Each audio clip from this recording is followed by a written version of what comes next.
हर हर महादेव। स्वागत है आपका इस वीडियो में। आज हम बात करेंगे कि टाइम टेबल कैसे बनाएं और कंसिस्टेंसी को कैसे मेंटेन रखें।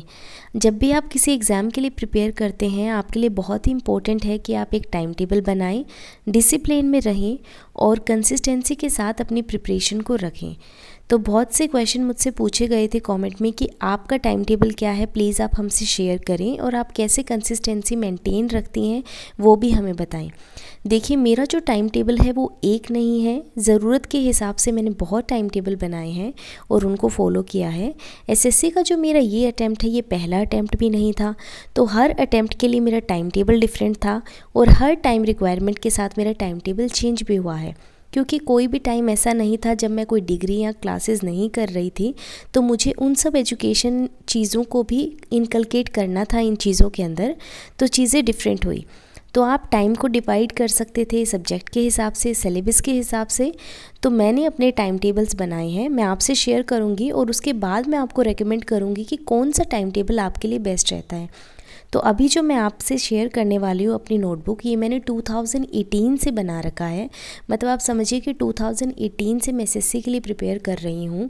तो उस टाइम मैंने ये टाइम टेबल्स बनाना शुरू किया था और जैसे जैसे मेरी नीड होती गई या चीज़ें इंक्लूड होती गई, तो मैंने वो चीज़ें साथ में ऐड ऑन कर दी हैं इसके। तो ये मेरा पहला टाइम टेबल है जिसको आप देख सकते हैं। आप में से बहुत से लोग हो सकता है कि रात को देर तक पढ़ने वाले हों, लेकिन मेरी हमेशा ही हैबिट रही है कि मुझे सुबह जल्दी उठने की आदत है। तो आप अपना टाइम टेबल उस हिसाब से अमेंड कर सकते हैं।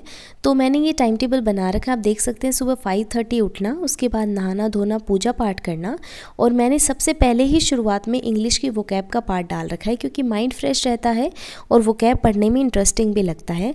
उसके बाद मैं एक मॉक पेपर देती थी 1 घंटे का, जो कि प्री का रहता था, जिसमें 100 क्वेश्चंस रहते हैं, और उसके बाद मैं ब्रेकफास्ट करती थी। 15 मिनट्स में मेरा एनालिसिस हो जाता था क्योंकि इससे पहले मैंने कुछ पेपर्स दे रखे थे। अगर आप अर्ली करेंगे तो हो सकता है आपको 30 to 40 मिनट्स एनालिसिस में लग जाएं।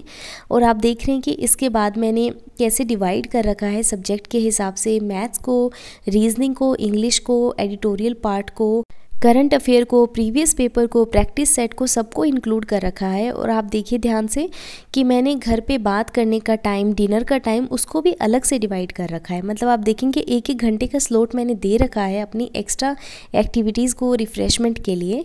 और एक जो स्लॉट है आप देखिए ध्यान से, फ्लेवर स्टडी है। एक्चुअली मुझे फ्लेवर्स आते हैं पढ़ने के, मेरे को मन करता है कि मैं इस सब्जेक्ट को पढूं, तो मैं वो स्लॉट मैंने उसके लिए असाइन कर रखा है कि जब भी मेरा मन करेगा डिफरेंट पढ़ने का तो मैं उसमें वो पढ़ूंगी।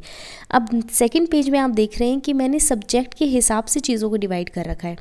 जब मैंने अभिनय मैथ्स की बुक खरीदी थी एडवांस के लिए, तो मैंने चैप्टर्स को डे के हिसाब से डिवाइड कर रखा है, क्वेश्चन नंबर के हिसाब से। यानी कि एक दिन में 50 से 60 क्वेश्चंस और 2 महीने के अंदर मैंने पूरी बुक को कंप्लीट कर दिया था। मतलब लेस देन 2 मंथ्स आप कहिए कि मैंने बुक को कंप्लीट कर दिया था। अब इसके बाद आप साइड में देखें कि ऐसे ही मैंने इंग्लिश के लिए कर रखा था। मैंने आपको पहले इंग्लिश की प्रिपरेशन वाली वीडियो में बताया था कि कॉम्प्रीहेंशन मेरा बहुत ही कमज़ोर रहा है, इंग्लिश भी। तो आप देखिए मैंने उसको उस तरीके से डिवाइड कर रखा है। अब आपको दिख रहा है 2019 में मैंने क्या टाइम टेबल बनाया था। आप एक चीज़ कॉमन पाएंगे इन सब में कि मॉर्निंग का टाइम मेरा सेम है और थ्योरी पार्ट को मैंने पहले वैल्यू दी है पढ़ने में, क्योंकि सुबह माइंड फ्रेश होता है और चीज़ें आप अच्छे से ग्रैब कर पाते हैं और समझ भी पाते हैं। उसके बाद आप एक चीज़ और देखेंगे कि टेस्ट को भी मैंने प्राथमिकता दी है और इवैल्यूएशन और एनालिसिस तो हर जगह ही मैंडेटरी है। अगर आप कोई भी टेस्ट दे रहे हैं और एनालिसिस नहीं कर रहे हैं तो कोई फ़ायदा नहीं है, आप टेस्ट मत दीजिए। उस चीज़ का कोई बेनिफिट आपको नहीं होगा अगर आप अपनी गलतियों से सीखेंगे भी नहीं। अब देखिए यहाँ पे मैंने आइडियल टाइम के हिसाब से टाइम टेबल बना रखा है कि किस सब्जेक्ट को कौन सा कितना घंटे के लिए क्या टाइम देना है। तो मैथ्स में आप देख सकते हैं सबसे ज़्यादा टाइम है, फिर इंग्लिश है, फिर रीजनिंग है और उसके बाद में जीके या करंट का पार्ट है। अब यहाँ पे मैंने सब्जेक्ट के हिसाब से रिक्वायरमेंट के अकॉर्डिंग बना रखा है कि मुझे किस में कितना करना है, कौन सा पार्ट मेरा पेंडिंग रहता है। और फिर उसके अलावा आप देखिए यहाँ पर कि इंग्लिश में, मैथ्स में जो पहले फॉर्मेट था एसएससी का, उसके हिसाब से मैंने चीज़ें कर रखी हैं। फिर मैंने मैथ्स की राकेश यादव एडवांस बुक जब परचेज़ की थी तो मैंने चैप्टर्स को साइज़ के हिसाब से बांट लिया था ताकि छोटे छोटे चैप्टर मैं जल्दी कंप्लीट करूं और टारगेट ज़्यादा पूरे हो जाएं और मुझे और ज़्यादा मोटिवेशन मिले।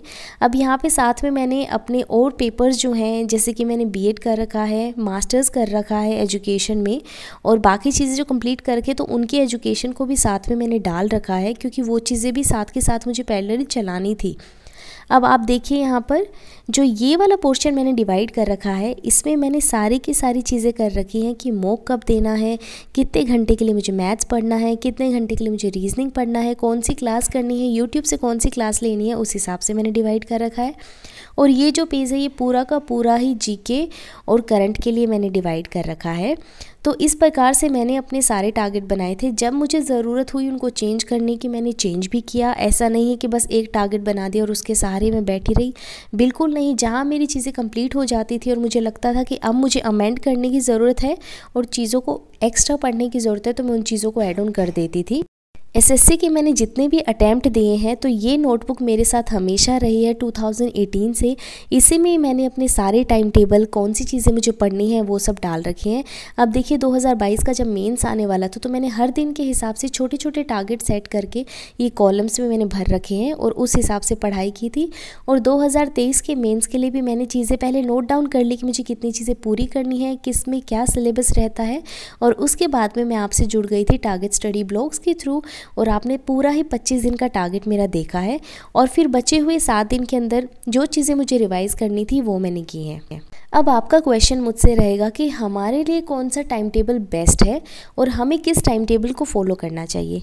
देखिए सबसे पहले तो मैं आपसे कहूँगी कि आपको टाइम के अकॉर्डिंग चीज़ों को, डिसिप्लिन के अकॉर्डिंग चीज़ों को डिवाइड कर लेना चाहिए, ताकि एक बार आपकी रिदम सेट हो जाए और आप चीज़ों के फ्लो में आ जाएं, तो उसके बाद आप अपने अकॉर्डिंग टाइम टेबल को अमेंड करते रहना।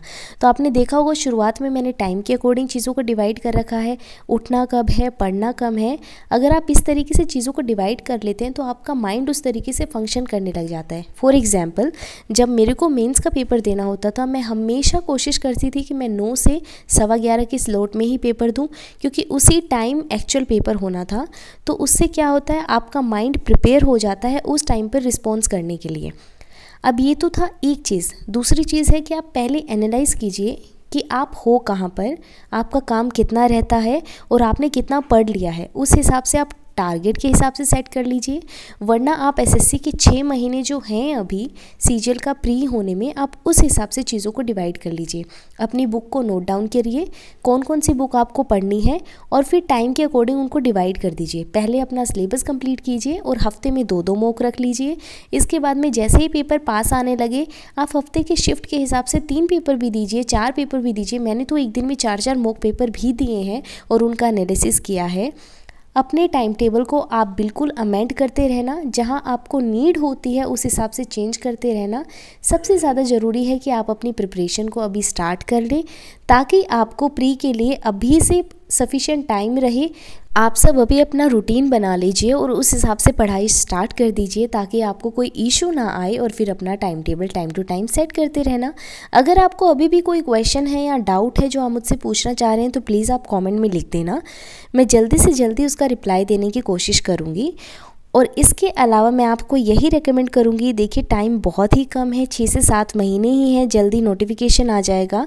तो अपनी पढ़ाई जल्दी से जल्दी शुरू कर दीजिए और अपने सारे ही टारगेट कंप्लीट कर दीजिए। हर हर महादेव। अपना ध्यान रखें, स्वस्थ रहें, सुरक्षित रहें।